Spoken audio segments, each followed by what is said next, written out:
Welcome to Dreamtime History, where we explore fascinating historical topics in a calm, relaxing format designed to help you unwind and drift off to sleep.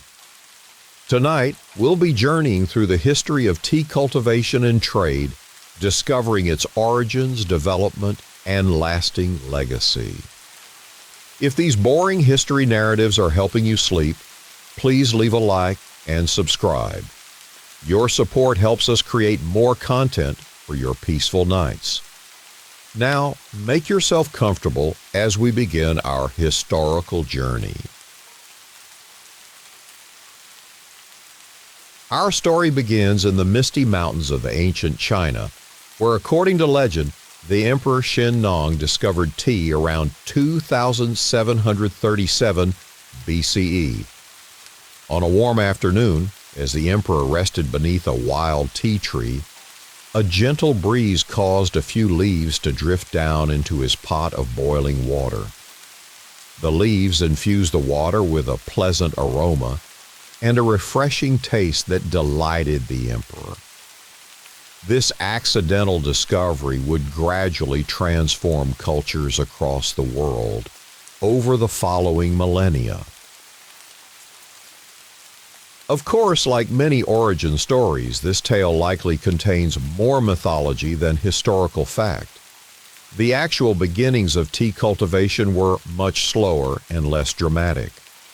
Archaeological evidence suggests that tea was being consumed in China as early as the 2nd century BCE, though it was likely being gathered from wild tea plants long before deliberate cultivation began.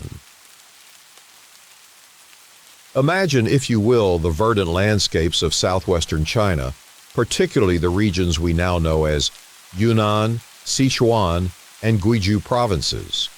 These areas, with their humid climates, ample rainfall, and elevations between 1,000 and 2,000 meters, provided ideal growing conditions for the Camellia sinensis plant, from which all true tea is derived. The Camellia sinensis is an evergreen shrub that, when left to grow naturally, can reach the height of a small tree. However, for ease of harvesting, cultivated tea plants are typically pruned to maintain a height of about 1 meter. The plant produces delicate white flowers with yellow stamens and small bitter seeds. But it is, of course, the leaves that have captured human interest throughout history. In these early days of tea consumption, the preparation was quite different from what we might recognize today. The earliest method involved picking young leaves and buds, which were then steamed, crushed at a mortar, molded into cakes, and dried. These tea cakes were ground to a fine powder and mixed with various ingredients such as salt, ginger, orange peel, spices, rice, and milk to create a kind of tea soup. This early form of tea was valued not only for its taste but also for its medicinal properties. As time passed, the practice of tea drinking gradually spread throughout China. By the Tang dynasty, which lasted from 618 to 907 CE, tea had become a refined art and an important part of social life among the elite classes. It was during this period that the scholar Lu Yu wrote the first known book about tea, the Classic of Tea, or Cha Jing, around 760 CE. Lu Yu's work, comprising 3 volumes and 10 chapters, covered every aspect of tea from its growing conditions to the methods of preparation and consumption. He described in meticulous detail the ideal soil conditions, the proper time for harvesting leaves, the various implements needed for preparation, and the correct way to brew and drink tea. His writings elevated the status of tea from a simple beverage to a subject worthy of scholarly attention and aesthetic appreciation. Imagine the careful attention with which Lu Yu approached his subject. He classified tea into hundreds of varieties based on the region of origin, the color and shape of the leaves, and the taste of the infusion. He recommended mountain spring water as the best medium for brewing tea and described the perfect tea color as the first gleam of dawn or the eyes of fresh fish. Through his work, the drinking of tea became associated with spiritual and poetic qualities, a practice through which one could cultivate tranquility and appreciation for the subtle beauties of nature. During this time, tea cultivation was becoming more systematic. Tea farmers began to recognize that different growing conditions produced varying qualities of tea. Elevation, slope direction, amount of shade, and soil composition all influence the final product. Gradually, distinct tea growing regions emerged, each producing leaves with characteristic flavors. The Tang dynasty also saw the beginning of tea as a significant item of trade. The Tea Horse Road, a network of caravan paths winding through the mountains of Sichuan, Yunnan, and Tibet, became an important route for the exchange of Chinese tea for Tibetan war horses. The Chinese imperial court needed these strong, hardy horses for its military, while the Tibetans, living in high altitudes where tea plants couldn't grow, developed a strong cultural affinity for tea, often preparing it with yak butter and salt. Let us travel in our minds along this ancient tea route. Picture the heavily laden horses and mules making their way through steep mountain passes, carrying compressed bricks of tea. These weren't ordinary tea bricks, but were specially processed to withstand the long journey and harsh conditions. The leaves were steamed, crushed, pressed into molds, and then dried into solid blocks that could last for years without spoiling.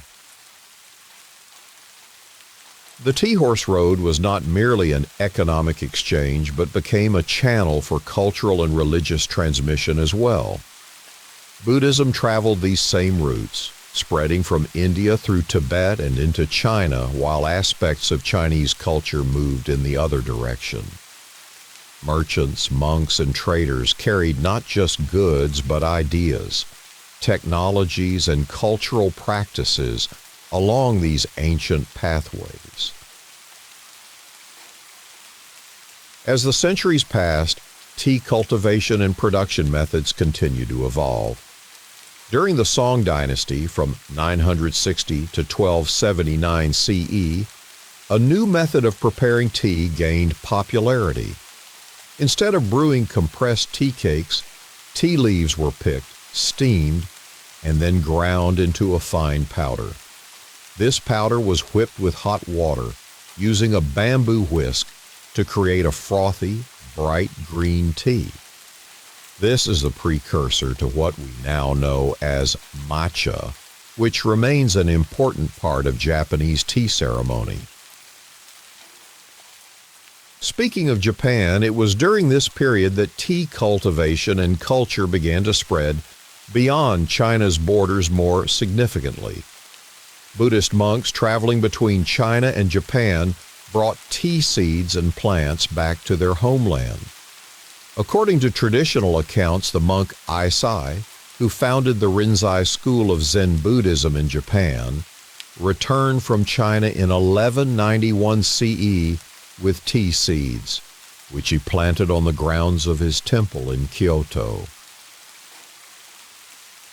Aisai also wrote one of the earliest Japanese texts on tea, Hisayojoki, or Drinking Tea for Health, in which he extolled the health benefits of the beverage. He wrote that tea was a divine medicine capable of extending life. His advocacy helped establish tea drinking as a practice among Japanese monks who used it to remain alert during long hours of meditation. Gradually, just as in China, tea in Japan evolved from a primarily medicinal substance to a beverage, appreciated for its taste and associated with social and spiritual practices. The Japanese adapted Chinese tea cultivation methods to their own climate and geography, developing unique varieties and processing techniques over time. The tea plants that grow in Japan's misty volcanic mountain regions produce leaves with distinctive flavors, often described as sweet, grassy, and with umami characteristics. The Japanese preference for steamed green teas, as opposed to the pan-fired green teas of China, further distinguish their tea tradition. In Korea as well, tea cultivation took root, likely introduced by Buddhist monks returning from China during the Silla dynasty around the 6th century CE. As in Japan, tea in Korea was initially associated with Buddhist temples and was used in religious ceremonies before spreading to the wider society. The Korean peninsula, with its mountainous terrain and sufficient rainfall, provided suitable conditions for growing tea, particularly in the southern regions.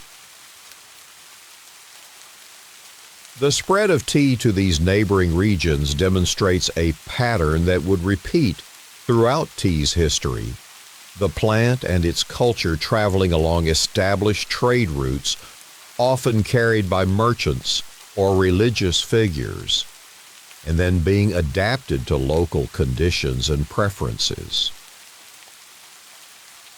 Returning to China, the Ming Dynasty, which ruled from 1368 to 1644 CE, saw another significant shift in tea processing methods.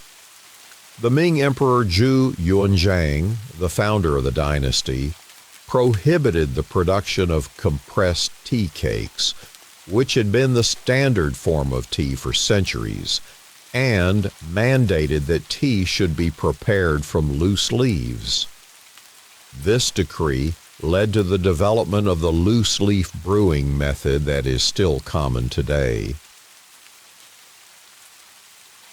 It was also during the Ming Dynasty that a new type of tea emerged, partially oxidized teas that we now know as oolongs.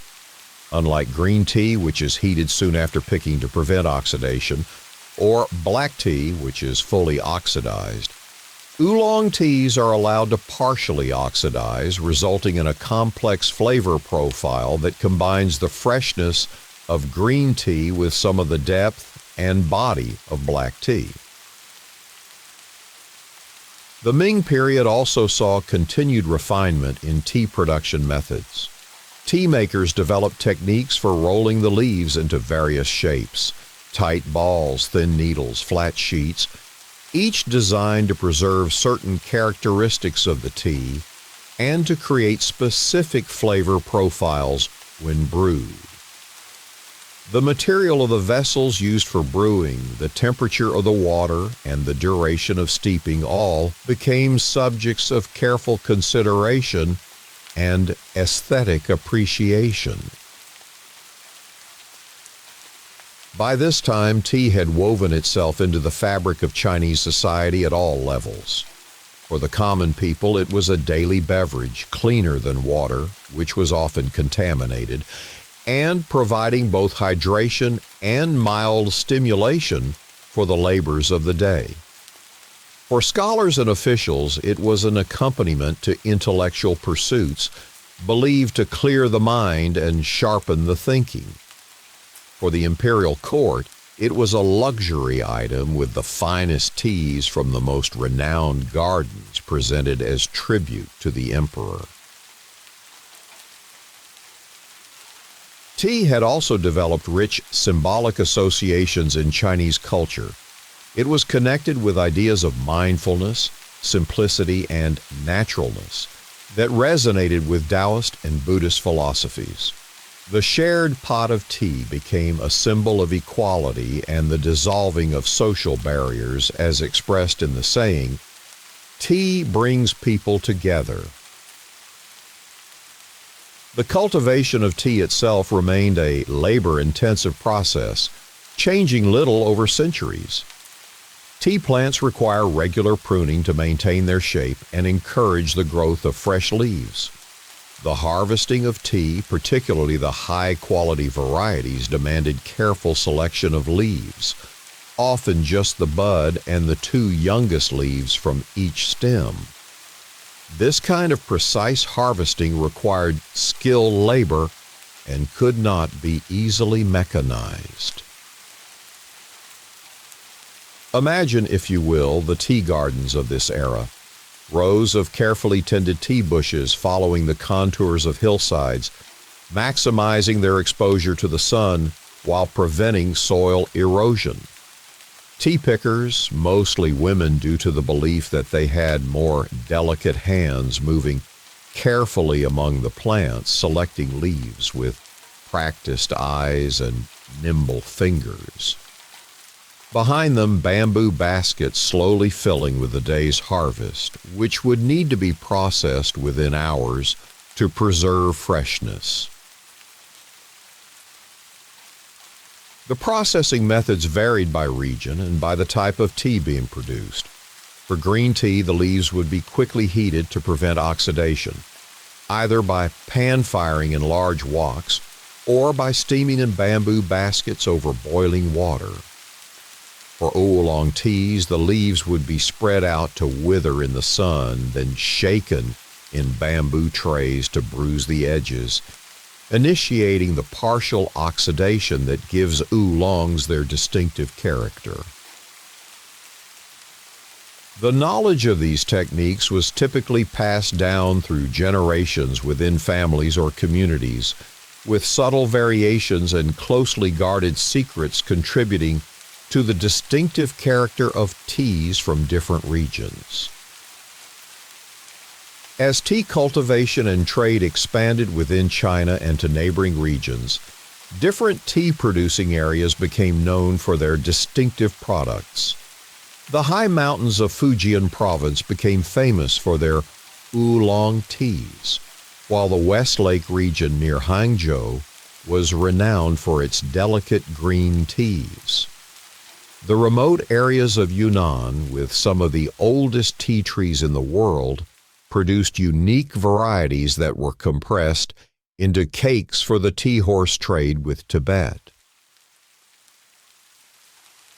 These regional specialties were not just the result of different processing methods, but reflected the concept of terroir, the complete natural environment in which a particular tea is produced, including the soil, topography, and climate.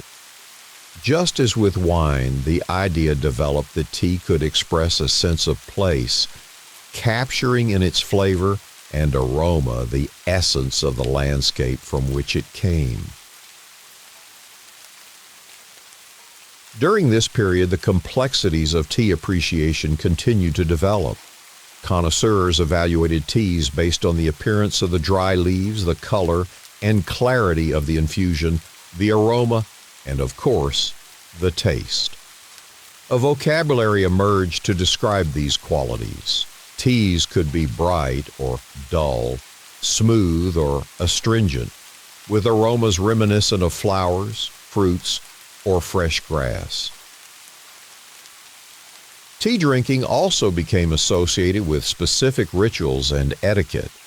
The proper way to hold a teacup, the correct water temperature for different types of tea, the appropriate sequence of steps in preparation, all became codified in various tea traditions. These rituals weren't merely about making a perfect cup of tea, but were understood as a way of cultivating mindfulness, respect for others, and appreciation for the moment. As tea drinking spread beyond China to Korea and Japan, each culture adapted these rituals to their own aesthetic sensibilities and social structures. In Japan, this eventually developed into the highly formalized chanoyu, or tea ceremony, which combined elements of Zen Buddhism, indigenous Shinto beliefs, and Japanese artistic traditions.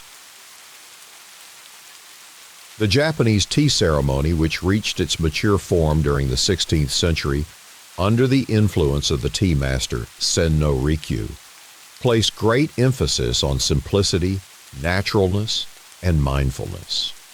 Every aspect of the gathering, from the design of the tea room to the selection of the utensils to the precise movements of the host, was carefully considered to create an experience of tranquility and presence. The ceremony typically took place in a small, rustic tea house set within a garden. Guests would enter through a low doorway, requiring them to bow, symbolically leaving behind the outside world and its social hierarchies. Inside, the decoration was minimal, with perhaps a single flower arrangement or scroll to contemplate. The host would prepare the tea, usually matcha, the powdered green tea, using a series of precise, graceful movements that had been refined over generations. The Korean tea ceremony, or dairy, evolved along similar lines, but with its own distinctive characteristics. Korean tea culture placed emphasis on naturalness and spontaneity rather than the more rigid formality of the Japanese tradition. Tea gatherings often took place outdoors, where participants could appreciate the natural surroundings while enjoying their tea. In all these traditions, Chinese, Japanese, and Korean, tea was more than just a beverage. It was a medium for social interaction, a subject for artistic and literary exploration, a tool for spiritual practice, and a lens through which to view nature, society, and the self. As the centuries passed, each culture continued to refine its tea traditions.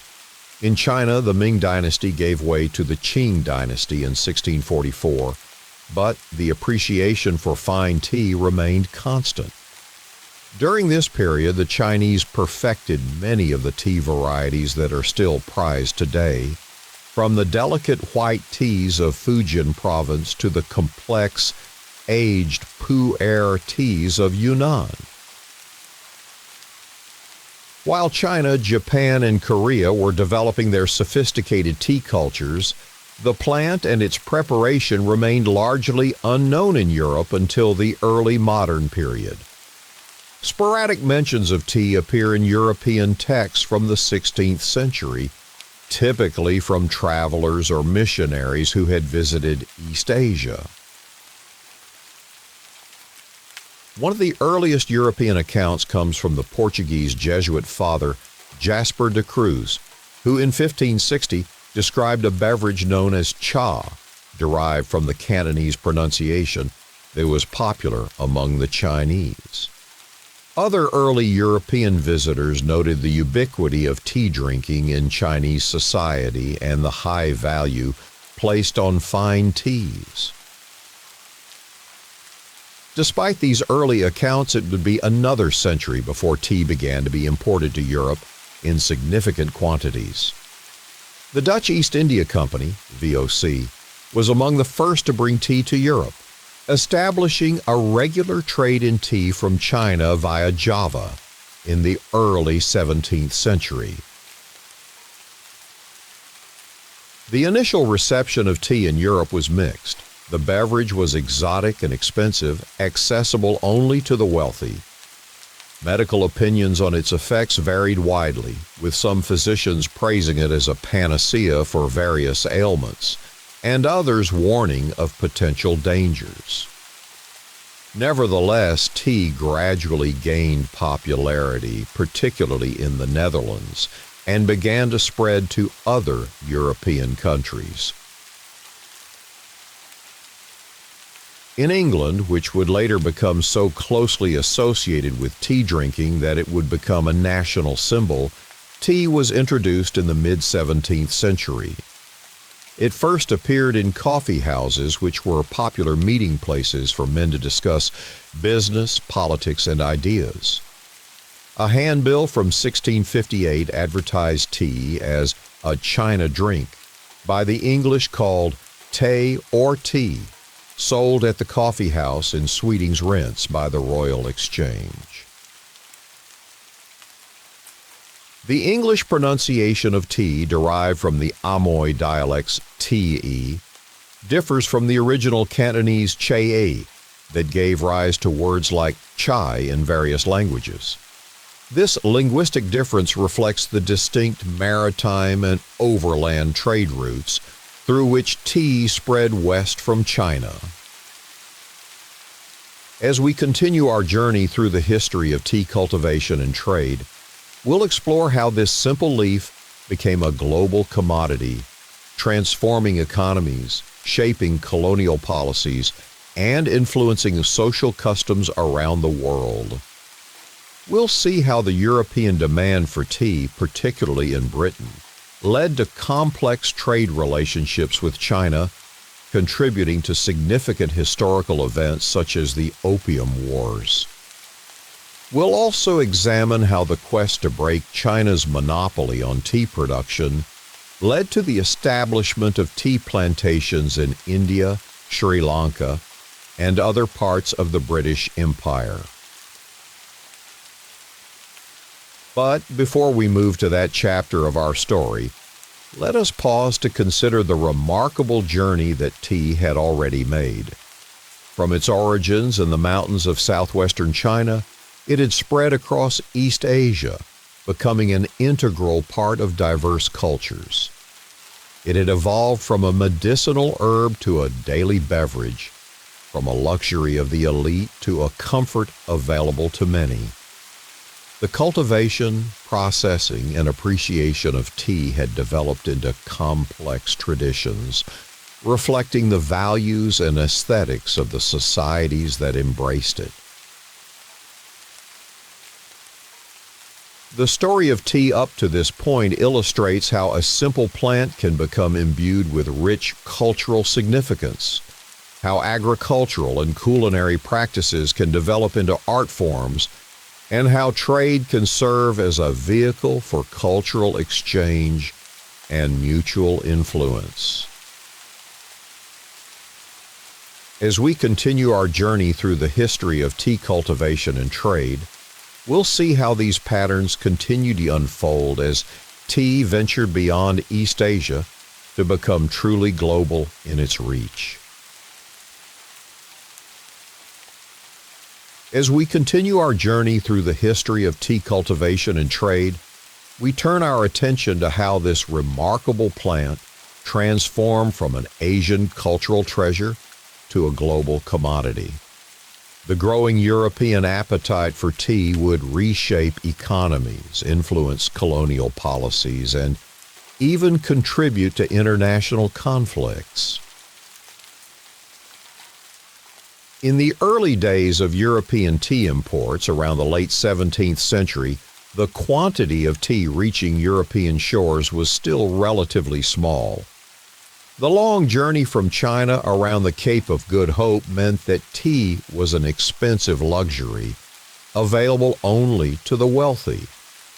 In England, where tea would later become a national pastime, it initially sold for prices that could reach as high as £10 per pound, a sum equivalent to many months' wages for an average worker. Tea was typically sold in apothecaries alongside other exotic herbs and medicinal substances.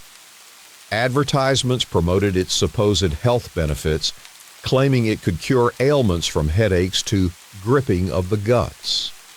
Gradually, as supplies increased and prices fell, tea began to appear in coffee houses and specialty tea shops.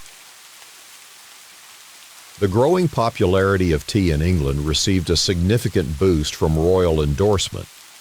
When Catherine of Braganza, a Portuguese princess, married King Charles II in 1662, she brought with her the habit of tea drinking from the Portuguese court. Her preference for the beverage made it fashionable among the aristocracy, and eventually influenced tea drinking habits throughout English society. Initially, tea was consumed in the Chinese style, green tea without milk or sugar. However, as the beverage spread to broader segments of society, English tea drinkers began to adapt it to their own tastes. The addition of milk to tea, which would become a characteristic feature of British tea consumption, appears to have begun in the early 18th century. There are various theories about this practice. Some suggest it was introduced to prevent the fine porcelain teacups from cracking when filled with hot tea, while others propose it was simply a matter of taste preference. The addition of sugar, which also became common in British tea, reflected the expanding colonial networks of the time. British Caribbean sugar plantations worked by enslaved people were producing increasing quantities of sugar, which found a ready market among tea drinkers. The combination of Chinese tea, Caribbean sugar, and possibly Indian spices in an English teacup exemplified the growing global interconnections of trade. As the 18th century progressed, tea drinking spread beyond the elite circles where it had first gained popularity. By mid-century, it had become common among the middle classes and was beginning to reach working-class households as well. This democratization of tea consumption was reflected in the development of new social customs around tea drinking. The ritual of afternoon tea, often attributed to Anna, Duchess of Bedford, emerged in the early 19th century. Finding herself hungry during the long gap between breakfast and dinner, the Duchess began requesting tea and light refreshments in the afternoon. This practice, initially conducted privately in her chambers, soon became a social occasion as she began inviting friends to join her. The custom spread among the aristocracy and eventually became a widespread social institution. The growing demand for tea in Britain had significant implications for international trade. Throughout the 18th century, the British East India Company held a monopoly on trade with China, and tea became one of its most profitable commodities. However, this trade presented a problem. While British consumers wanted Chinese tea, Chinese merchants had little interest in British goods. This led to a substantial outflow of silver from Britain to pay for tea imports. The British sought solutions to this trade imbalance, which eventually led to the introduction of opium into China.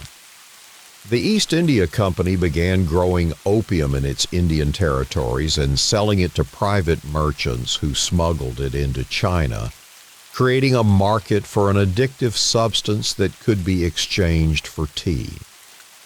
This illicit trade, which the Chinese government attempted to suppress, eventually contributed to the Opium Wars of the mid-19th century. Imagine the bustling scene at Canton, now Guangzhou, the only Chinese port open to foreign trade until the mid-19th century. European ships would dock in the Pearl River, and merchants would establish temporary residences in the designated foreign quarter. Chinese merchants, known as the Hong merchants, were the only ones allowed to trade with foreigners, acting as intermediaries between the European traders and the Chinese tea producers. The tea trade was strictly regulated. The foreigners were not permitted to learn Chinese or to travel into the interior of the country where tea was grown. They received the tea after it had passed through multiple hands, from the farmers to local merchants to regional distributors, and finally to the Hong merchants who sold it to the Europeans. This system meant that European buyers had limited knowledge about the production of the tea they were purchasing. They didn't know exactly where it was grown, how it was processed, or even the different varieties beyond broad categories like black and green. This information asymmetry gave Chinese merchants significant advantages in the trade negotiations. The British, in particular, were intensely interested in learning more about tea cultivation and processing. The East India Company, which governed large portions of India, saw potential in establishing tea production within territories under their control, which would free them from dependence on Chinese imports. In the early 19th century, the company sponsored several expeditions to collect information about Chinese tea cultivation and to obtain tea plants and seeds. These efforts culminated in the work of Robert Fortune, a Scottish botanist who, disguised as a Chinese merchant, traveled into the interior of China between 1848 and 1851. Fortune collected tea plants, seeds, and equipment, and gathered detailed information about cultivation and processing methods. Imagine Fortune's journeys through the tea regions of China. Dressed in Chinese clothing, his head shaved except for a queue, the long braid worn by Chinese men during the Qing dynasty, and accompanied by a Chinese servant who could speak on his behalf, Fortune traveled to regions that were officially closed to foreigners.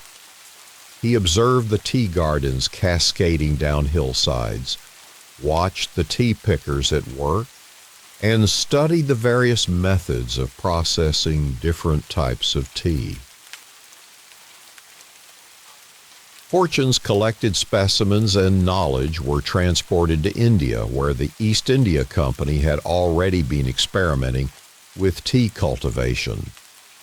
Indigenous tea plants had been discovered growing wild in Assam in northeastern India in the 1830s, and these, combined with the Chinese varieties introduced by Fortune, formed the foundation for the Indian tea industry. The development of tea plantations in India represented a significant shift in the global tea trade. Unlike in China, where tea was typically grown on small family farms, Indian tea was produced on large plantations owned by European companies and worked by local laborers. The British brought industrial methods to tea production, developing machinery for processing leaves and establishing a more standardized product. Gradually, as the Indian tea industry expanded, it began to challenge China's dominance in the global tea market. By the late 19th century, Indian tea exports had surpassed those from China in the British market. The landscape of tea production had been transformed from the small, terraced fields of Chinese family farms to the vast, uniformly planted hillsides of Indian tea estates. The British also established tea plantations in Ceylon, now Sri Lanka, after a disease devastated the island's coffee crops in the 1870s. The climate and elevation of Ceylon's central highlands proved ideal for growing tea, and the industry quickly expanded. By the early 20th century, Ceylon had become one of the world's major tea producers, known particularly for its black teas. Other regions were also drawn into the expanding network of tea production. In the late 19th and early 20th centuries, tea plantations were established in various parts of the British Empire, including Kenya, Malawi, and Uganda in Africa, as well as in non-British territories like Indonesia, Taiwan, then under Japanese control, and parts of South America. This expansion of tea cultivation around the world reflected not just economic calculations but also ecological considerations. Tea plants, like many crops, are susceptible to various pests and diseases, and establishing production in diverse regions provided some insurance against localized crop failures. It also allowed for experimentation with different growing conditions and processing methods, leading to the development of teas with distinctive regional characteristics. Let us consider for a moment how the global spread of tea cultivation changed the nature of the product itself. In China, tea had been produced for thousands of years, with methods and varieties evolving gradually through trial and error, guided by local tastes and traditions. The teas that resulted were diverse, complex, and deeply connected to the specific regions where they were grown. As tea cultivation expanded globally under European colonial influence, there was a tendency towards standardization and mass production.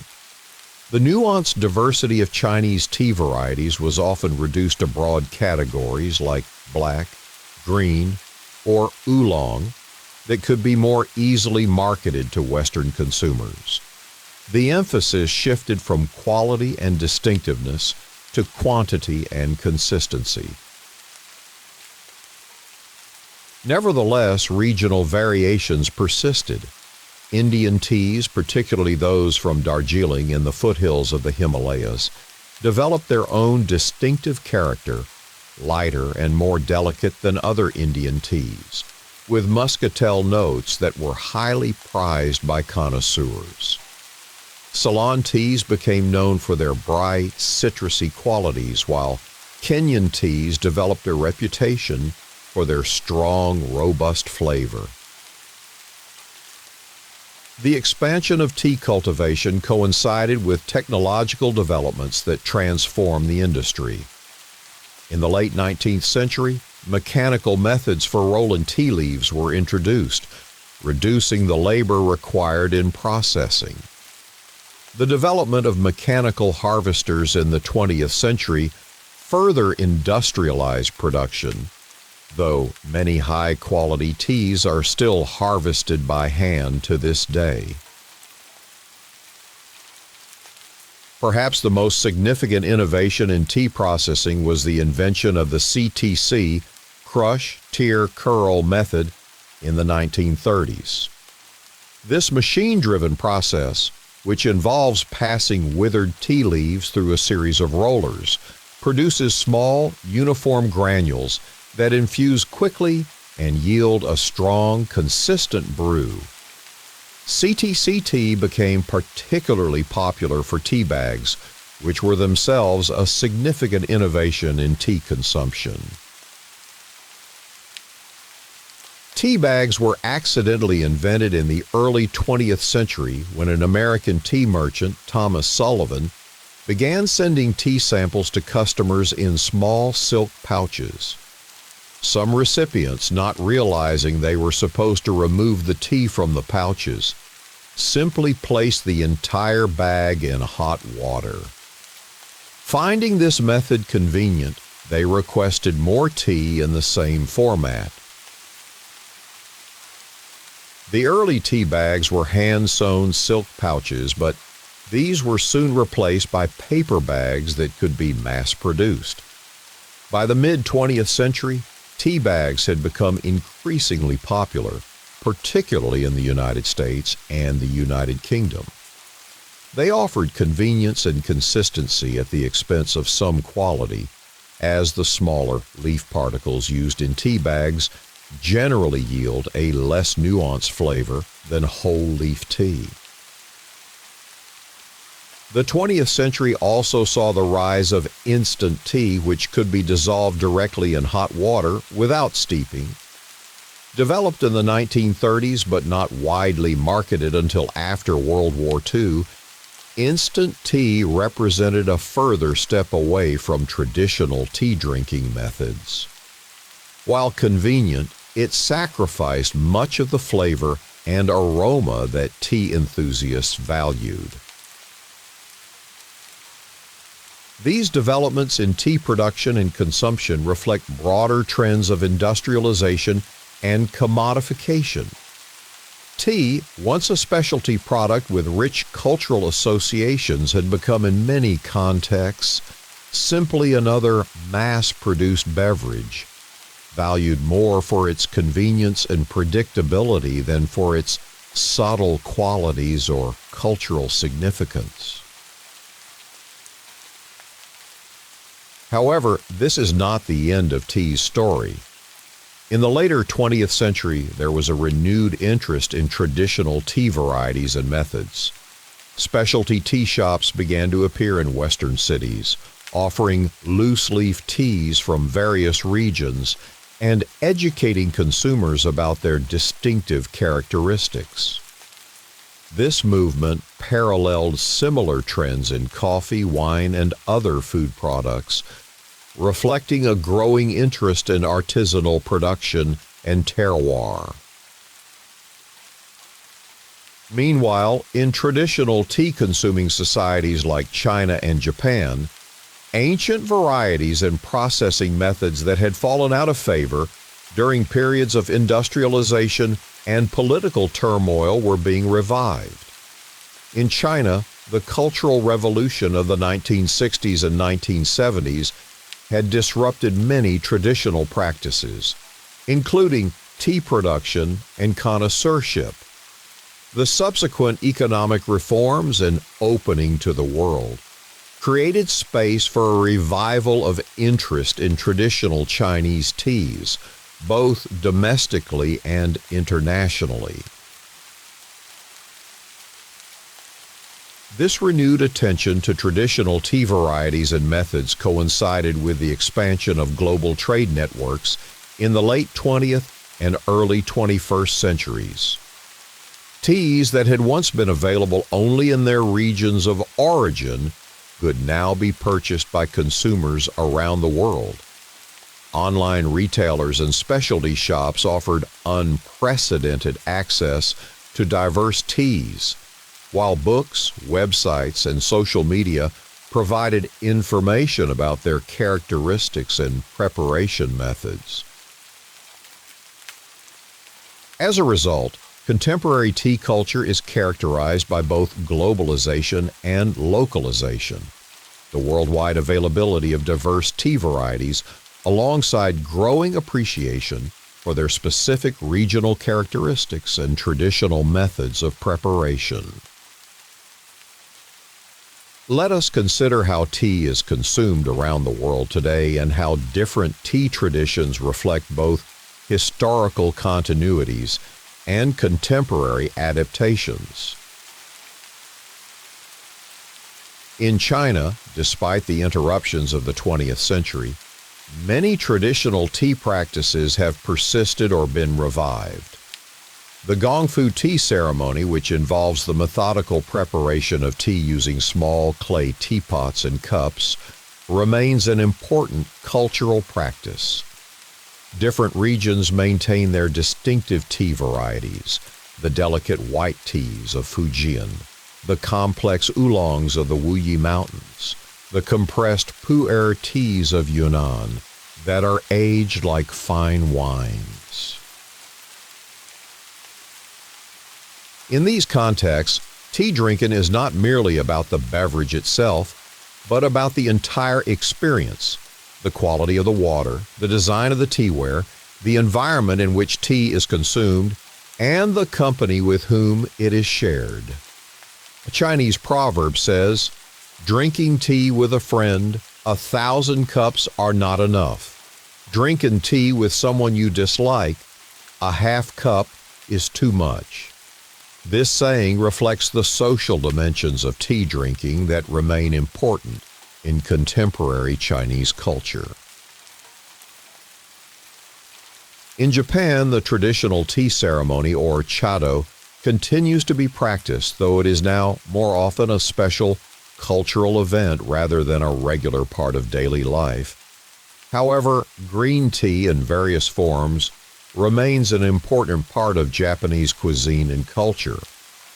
Matcha, the powdered green tea traditionally used in the tea ceremony, has gained international popularity in recent decades, appearing as a flavoring in everything from ice cream to lattes. India has a diverse tea culture reflecting both indigenous traditions and British colonial influence. The masala chai, a spiced tea preparation that combines black tea with spices like cardamom, cinnamon, ginger, and cloves, milk, and sugar, is widely consumed. Street vendors known as chai wallas prepare this beverage on countless street corners, and it's also commonly made in homes. In contrast, in the tea-growing regions of Darjeeling and Assam, tea is often consumed in a more British style with a small amount of milk and sugar. In Britain, tea remains a significant cultural institution despite competition from coffee and other beverages. The ritual of afternoon tea persists, though now it's more likely to be an occasional treat at a hotel or tea shop rather than a daily occurrence in middle-class homes. However, the regular consumption of tea throughout the day remains common, with many Britons still starting their day with a cup of tea and turning to it as a source of comfort in times of stress or as a social lubricant when visiting friends. The British style of tea preparation, black tea with milk and sometimes sugar, has influenced tea drinking in former British colonies from Australia to Kenya. However, each region has developed its own variations and associated customs. In the United States, the relationship with tea has been more ambivalent. The Boston Tea Party of 1773, when colonists protested British taxation by dumping tea into Boston Harbor, created an early symbolic association between tea and British oppression. After independence, coffee became the preferred hot beverage for many Americans, a preference that has largely persisted to the present day. However, iced tea emerged as a popular American innovation, particularly in the southern states. Sweetened iced tea, often flavored with lemon or mint, became a staple of Southern cuisine. In recent decades, the United States has also seen growing interest in specialty and herbal teas, reflecting broader trends toward health consciousness and culinary experimentation. The Middle East and North Africa have their own distinctive tea traditions. In Morocco, green tea is traditionally prepared with fresh mint and a generous amount of sugar, served in small glasses and poured from a height to create a frothy surface. In Iran, Turkey, and parts of Central Asia, black tea is consumed throughout the day, often served in small glass cups with sugar cubes or sweets on the side. In Russia and other parts of Eastern Europe, tea is typically served black and strong, often with jam or honey rather than milk. The samovar, a traditional metal container used to heat water for tea, remains an important cultural symbol even as electric kettles have largely replaced it for practical use. Tibet and Mongolia have distinctive tea traditions adapted to their high-altitude nomadic cultures. Tibetan butter tea, made from tea leaves boiled for hours and then mixed with yak butter and salt, provides both hydration and caloric energy in the harsh mountain environment. Similar preparations are found in Mongolia, where tea might also include dried milk, curds, salt, and even meat. These diverse tea cultures reflect the remarkable adaptability of the beverage. From its origins in the forests of southwestern China, tea has been integrated into countless cultural contexts, each shaping it according to local conditions, needs, and aesthetic preferences. Beyond these traditional tea cultures, the contemporary world has seen the emergence of new forms of tea consumption. The bubble tea or boba tea trend, which began in Taiwan in the 1980s and has since spread globally, combines tea, usually black tea, with milk, sugar, and chewy tapioca pearls, creating a beverage that is as much snack as drink. This innovation reflects both the continuing evolution of tea culture and the cross-cultural exchanges characteristic of globalization. Similarly, the recent popularity of matcha in Western countries has led to its incorporation into various food and beverage items far removed from its traditional context in the Japanese tea ceremony. Matcha lattes, matcha ice cream, matcha cakes, and other such products represent a kind of decontextualized borrowing of elements from one tea culture into another. These developments might be viewed with concern by traditionalists who see them as diluting or commercializing cultural practices with deep historical roots. However, they can also be understood as part of the ongoing evolution of tea culture, which has always involved adaptation and innovation alongside tradition and continuity. Moreover, the contemporary interest in specialty teas has created new opportunities for traditional tea-producing regions. Farmers who maintain traditional cultivation methods, often on small family farms rather than large industrial plantations, can now find markets for their products among global consumers who value quality and authenticity. In China's famous tea-producing regions, such as the Wuyi Mountains of Fujian Province or the West Lake area near Hangzhou, traditional tea cultivation practices that might otherwise have been abandoned as uneconomical have been preserved or revived due to growing international demand for high-quality traditional teas. Similarly, in countries like Nepal, where tea cultivation was introduced more recently, but where high-altitude growing conditions produce distinctive teas, small-scale farmers have found niche markets for their products among knowledgeable tea consumers around the world. These developments suggest a kind of coming full circle in the global tea trade. What began as a highly localized product deeply embedded in specific cultural contexts became a mass-produced global commodity and is now, in some ways, returning to its roots as a diverse family of products valued for their specific origins and traditional production methods. Of course, this narrative of return should not be overstated. The majority of tea consumed globally is still mass-produced, often in tea bags or as ready-to-drink products. The large plantations established during the colonial era continue to produce vast quantities of tea, though many are now owned by companies based in the countries where they are located rather than by foreign corporations.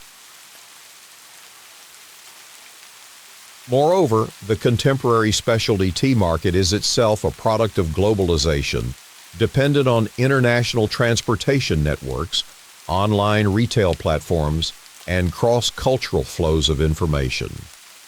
Even the most traditional tea experiences available to consumers today are, in many ways, shaped by modern economic and technological systems. As we move into the final part of our exploration, we'll consider tea's future prospects, including the challenges of climate change for tea cultivation, the impact of changing consumer preferences, and the potential for new innovations in tea production and consumption. We'll also reflect on what tea's remarkable journey from local medicinal herb to global beverage reveals about broader patterns of cultural exchange, economic development, and human relationships with plants. As our historical journey continues, we'll now explore the contemporary challenges and future prospects of the global tea industry, as well as reflecting on tea's enduring cultural significance around the world. As our historical journey continues, we'll now explore the contemporary world of tea, examining current trends, challenges, and the enduring cultural significance of this remarkable plant that has connected civilizations for thousands of years. The tea industry today faces numerous challenges, with climate change perhaps being the most significant. Tea plants are sensitive to changes in temperature, rainfall patterns, and extreme weather events, all of which are becoming more common as the global climate warms.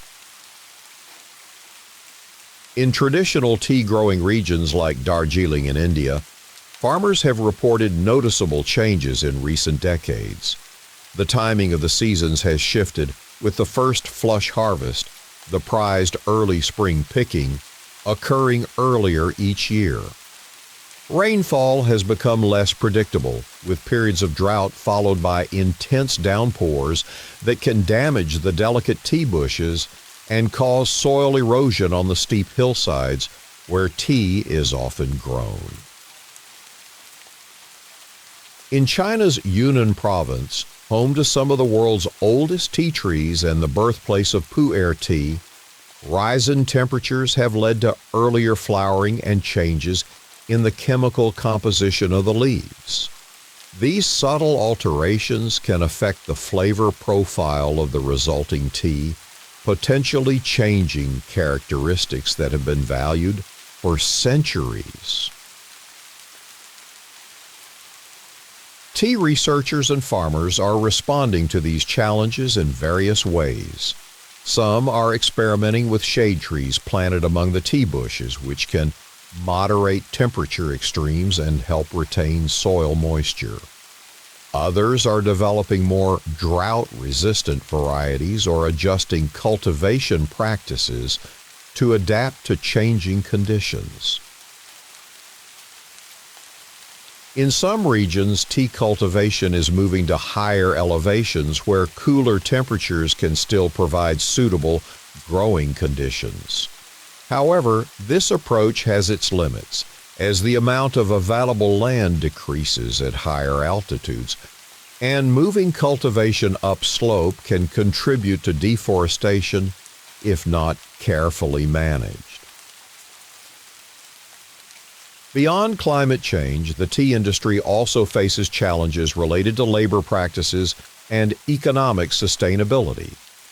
Tea plucking remains a labor-intensive process, particularly for high-quality teas where selective harvesting of just the bud and youngest leaves is required. In many tea-producing regions, finding workers willing to perform this demanding task has become increasingly difficult as younger generations move to cities in search of different opportunities.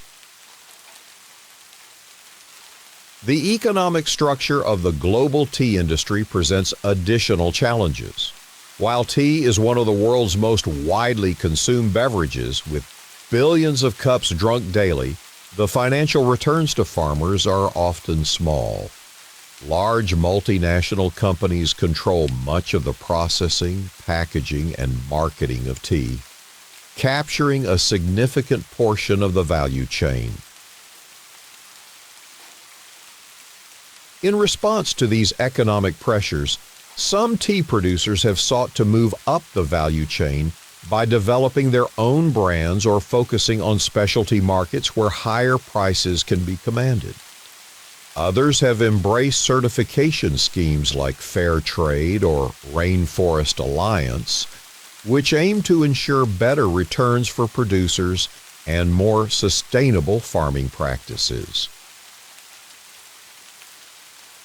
Let us turn our attention now to how modern consumers experience tea.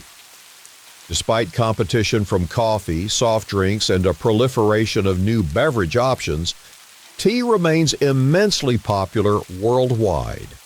Some estimates suggest that tea is the second most consumed beverage globally after water, with over 3 billion cups drunk every day.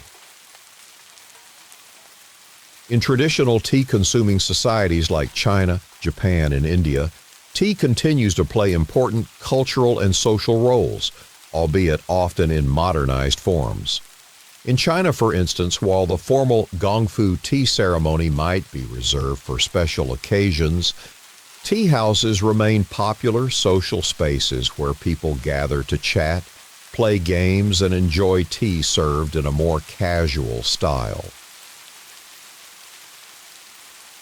In Japan, bottled and canned green tea has become ubiquitous, available in vending machines on virtually every street corner. This convenience has allowed tea to remain relevant in a fast-paced modern society, though it represents a significant departure from the contemplative spirit of the traditional tea ceremony. India's chai culture continues to thrive, with chai stalls serving as social hubs in cities and towns across the country. The sweet, milky spiced tea provides not just refreshment, but an opportunity for conversation and community in the midst of busy urban life. In the United Kingdom, while the formal ritual of afternoon tea may be less common than in the past, tea remains a significant part of daily life and national identity. The phrase, "put the kettle on," is still a common response to any crisis or occasion for gathering, reflecting tea's role as both personal comfort and social binding agent. The United States has seen a resurgence of interest in tea in recent decades, with specialty tea shops appearing in cities and towns across the country. This trend reflects both growing awareness of tea's potential health benefits and an increased interest in authentic artisanal food and beverage experiences. Imagine a contemporary American tea shop with its rows of glass jars displaying loose-leaf teas from around the world: Chinese oolongs, Indian darjeelings, Japanese gyokuros, alongside herbal tisanes and innovative blends. The staff, knowledgeable about origins and preparation methods, guide customers through the vast array of options. Such spaces represent a kind of global tea culture, drawing elements from various traditions but existing outside any single cultural context. The health aspects of tea have received increasing attention in recent years, with scientific research exploring the potential benefits of the polyphenols, catechins, and other compounds found in tea leaves. Green tea, in particular, has been studied for its possible roles in supporting heart health, weight management, and cognitive function.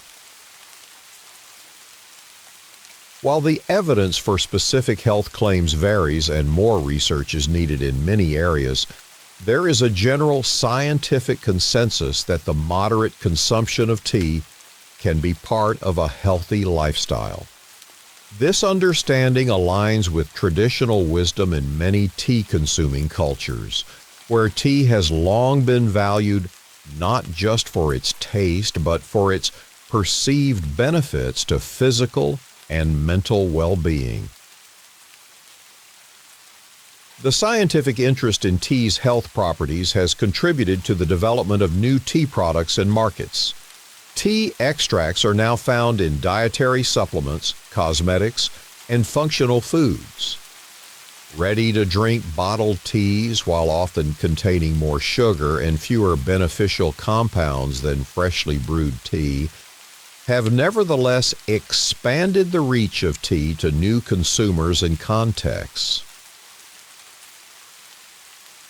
These modern adaptations of tea reflect both continuity and change in human relationships with this ancient plant. While the forms and contexts of tea consumption have evolved dramatically from its origins as a medicinal herb in ancient China, certain fundamental qualities, its ability to refresh, to comfort, to bring people together, remain remarkably constant across cultures and centuries. Let us reflect for a moment on what this persistence might tell us.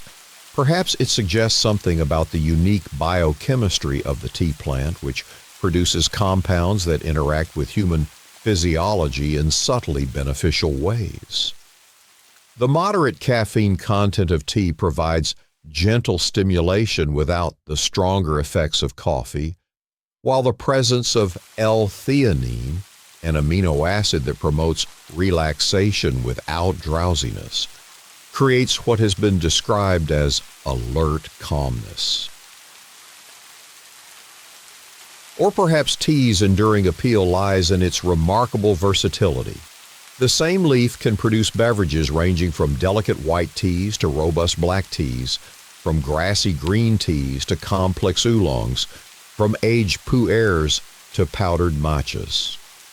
This diversity has allowed tea to find a place in a vast range of cultural contexts, adapted to different climates, social structures, and aesthetic sensibilities.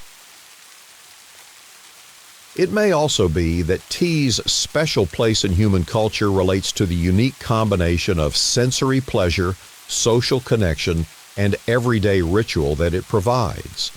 A cup of tea engages multiple senses: the visual appreciation of the dry leaves and the brewed liquor, the aroma that changes as the leaves steep and the tea cools, the complex flavors that unfold across the palate, and the physical sensation of warmth spreading through the body.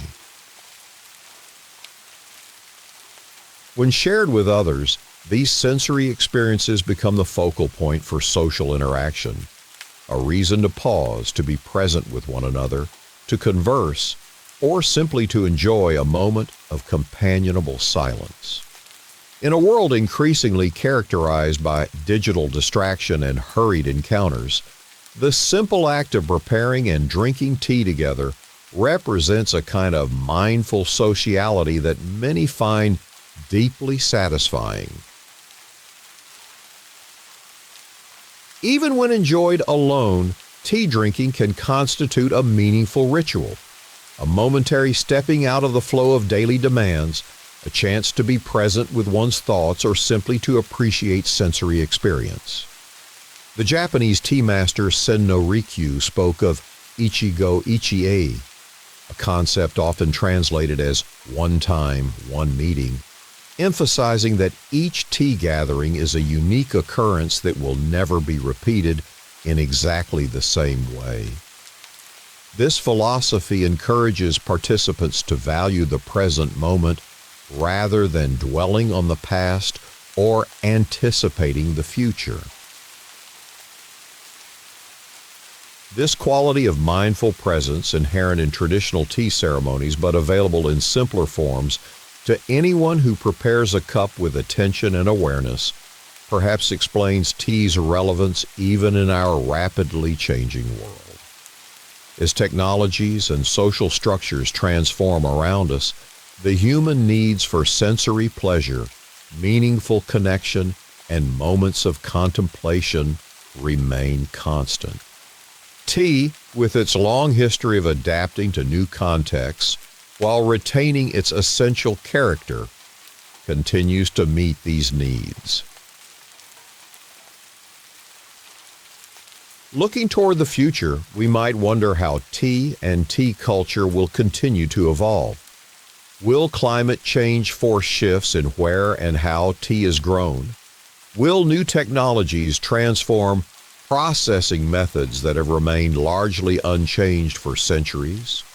Will emerging consumer preferences reshape the market for tea, perhaps emphasizing sustainability, transparency, or particular flavor profiles? These questions cannot be definitively answered, but the history we have explored suggests that tea will continue to find its place in human society, adapting as needed while maintaining connections to its rich heritage. Perhaps, too, tea has lessons to offer as we navigate the complex challenges of the contemporary world. The sustainable cultivation of tea, which at its best involves working with natural systems rather than against them, may provide models for agricultural practices that can endure over the long term. The cross-cultural exchanges facilitated by tea trade remind us of the potential for mutual enrichment when different societies interact through commerce and cultural sharing rather than conflict. The mindful approach to everyday experience embodied in tea traditions suggests possibilities for finding meaning and satisfaction not through constant novelty or accumulation, but through deep appreciation of simple pleasures. And the endurance of tea drinking as a social ritual across diverse cultures points to the universal human desire for connection, for moments of shared experience that transcend individual differences. As we conclude our journey through the history of tea cultivation and trade, let us return to where we began, with a simple leaf that through a remarkable series of historical circumstances and human innovations became one of the world's most beloved beverages.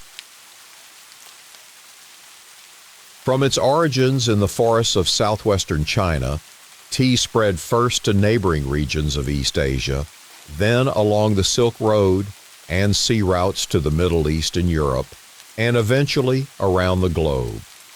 Along the way, it was transformed by different processing methods, brewing techniques, and cultural practices, becoming not one beverage, but many, each reflecting the particular context in which it evolved. Tea has been many things to many people: a medicine, a luxury, a daily necessity, a cultural symbol, a spiritual practice, a social lubricant, an object of aesthetic appreciation, a global commodity, and most recently, a focus of renewed interest in craft, origin, and authenticity. Through all these transformations, tea has retained its essential quality as a beverage that both stimulates and soothes, that can be enjoyed both in solitude and in company, that is simple enough to be prepared by anyone, yet complex enough to reward lifelong study and appreciation. Perhaps this is why, thousands of years after those first tea leaves fell into Emperor Shen Nong's pot of boiling water, billions of people around the world still begin or end their day, celebrate or commiserate, relax or revive with a cup of tea. In this sense, the story of tea is not just a history of agriculture, trade, and cultural exchange, but a testament to the enduring human capacity to find meaning, pleasure, and connection in the simple gifts of the natural world. As we complete our historical journey, perhaps you're feeling drowsy, ready to drift into peaceful sleep. The story of tea, like the beverage itself, offers both stimulation for the mind and comfort for the spirit, a gentle companion as you transition from wakefulness to dreams. Thank you for joining us on this historical journey through tea cultivation and trade. If you found this boring narrative helpful for sleep, please remember to like and subscribe for more sleep-inducing history. Good night, and pleasant dreams.